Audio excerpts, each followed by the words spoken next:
Everyone loves the Caps. Everyone's ecstatic that they won the Stanley Cup. But do you know what's even better? The Caps dads lifting their kids to touch the cup, or even sit in it. The median age of the Capitals roster this year was just over 28 years old. In the last few years, throughout Trotz's time in DC, many of the team members have gotten married, settled down, or even welcomed children into their family.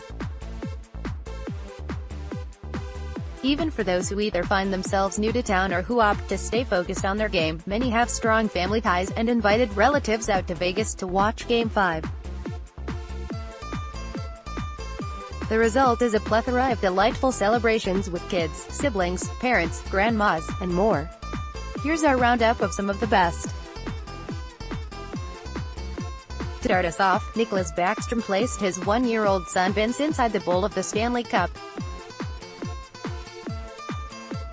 Vince's red shoes coordinate perfectly with his Caps jersey. Backstrom Jr. picked at twitter.com/AutoBunny51Q, Ufboden, at Uffyboden, June 8, 2018. Here's their whole ridiculously photogenic family.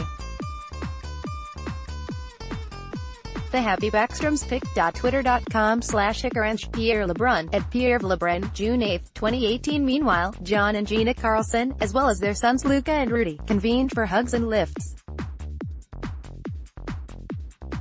Look at this joyful family squish. Look at those curls. Carlson family.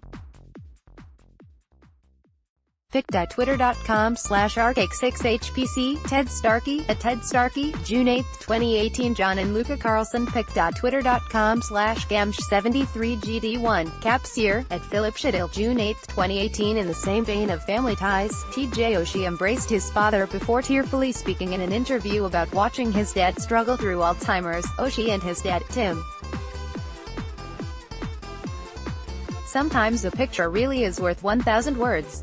Picked at twitter.com/BigQ1COEM, Frank Saravalli, at Frank_Saravalli, June 8, 2018. Oshie's daughters, Lila and Lenny, also stole the show.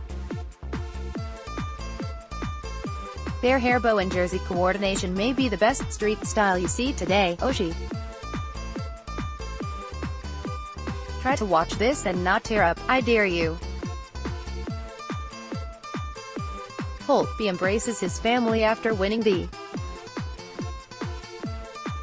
Some Holtby family time. Picked at twitter.com/Zond, Pierre LeBrun, at Pierre LeBrun, June 8, 2018. Lastly, but certainly not least, we have a Smith-Pelly family embrace. Smiles all around. Smith-Pelly family embrace. Picked at twitter.com/RailWebZo3 Crew, Sean Leahy, at Sean Leahy, June 8, 2018. Looking forward to more photos of families, dogs, and babies in the Cup this off-season. More Capitals news. It happened. It finally happened.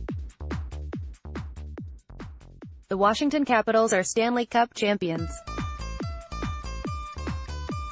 Less than how the Caps finally won the Stanley Cup. Greater than whether you've been a fan for years or rallied behind the team during this postseason run, everything just felt different. A lot happened over 4 series and 24 games, but one thing that will forever remain true is that this Stanley Cup championship was a total team effort. From being down 0-2 against Columbus in the first round, to Ovechkin leading the charge, to the save, to just straight-up resiliency, take a look at how the Caps finally won the Stanley Cup. Less than how the Caps finally won the Stanley Cup. Greater than more Capitals news. The Capitals clinched the team's first Stanley Cup in franchise history on Thursday with a 4-3 Game 5 victory over the Vegas Golden Knights. It didn't come easy. Despite being down 3-1 in the series, the Golden Knights gave everything they had on Thursday, and for 40 minutes, it looked like that would be enough to force a Game 6. But the Caps battled back with an incredible third period to finish off the series. Here is how Washington did it. Ovechkin single-handedly giving Washington back the lead. Nate Schmidt pulled Vegas even with Washington in the second period, but Ovechkin made sure the tie did not last for long. Off the ensuing face-off, Ovechkin drew a trip from Brayden McNabb and then scored on the resulting power play. It took Ovechkin just 34 seconds to restore the Caps' lead.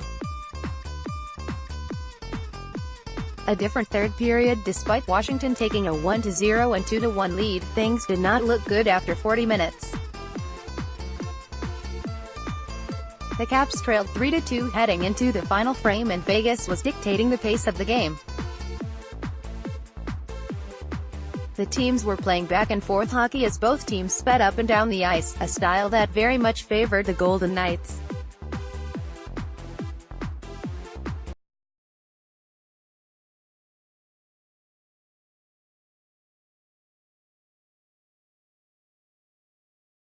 The back-and-forth attacks and counter-attacks spread the Caps out, not allowing them to trap on the blue line or clog up the area in front of the net, two areas in which the Caps had dominated throughout the series.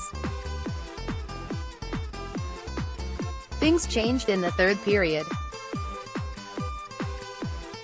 The Caps took control of the game in the final 20 minutes, outscoring Vegas 2-0 and slowing down the pace of the game more to the style that had allowed them to take control of the series. After blocking 6 shots all game long, the Caps blocked 7 in the third period as they finally got back between the Golden Knights and the puck, stifling Vegas' offense. Devontae Smith-Pelly's spectacular goal, as well as the team started to play in the third period. The true turning point of the game was a jaw-dropping goal from Smith-Pelly that tied the game at 3. Brooks Orpik managed to keep in the puck on the blue line as Vegas attempted to clear the zone. He flung it back into the zone past the defense and right to the skates of Smith-Pelly. Smith-Pelly kicked the puck out in front of him, then dove to shoot it past the outstretched pad of Marc-Andre Fleury.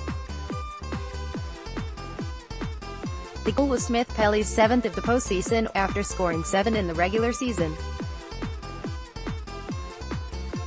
A heads-up play by Lars Eller. How many players score a goal from behind a goalie? Eller did on Thursday for what would prove to be the game and Stanley Cup winning goal. Brett Connolly fired a shot on Fleury that looked like he would be able to save fairly easily. Eller, however, who was behind the goal line, never quit on the play and kept his eye on the netminder. When the puck trickled through Fleury and stopped just behind him, Eller spotted it before anyone else, gained inside positioning on Lucas Fiza and tapped the puck into the empty net from behind Fleury. Scoring depth. The Caps' 4 goal scorers on the night were Ovechkin, Smith-Pelly, Eller and Jakub Vrana. One forward from each of the Caps' 4 lines found the back of the net on Thursday, reflecting the advantage Washington had over the Golden Knights in scoring depth.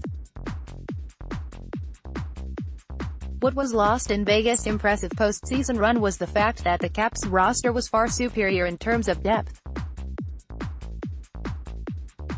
In terms of pure talent, the Caps had the edge over the Golden Knights on every single line.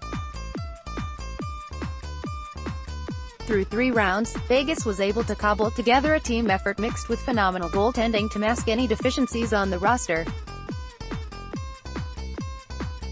That formula was good enough to get them to the final, but when Fleury no longer looked otherworldly, the Golden Knights' scoring depth proved unable to carry the load.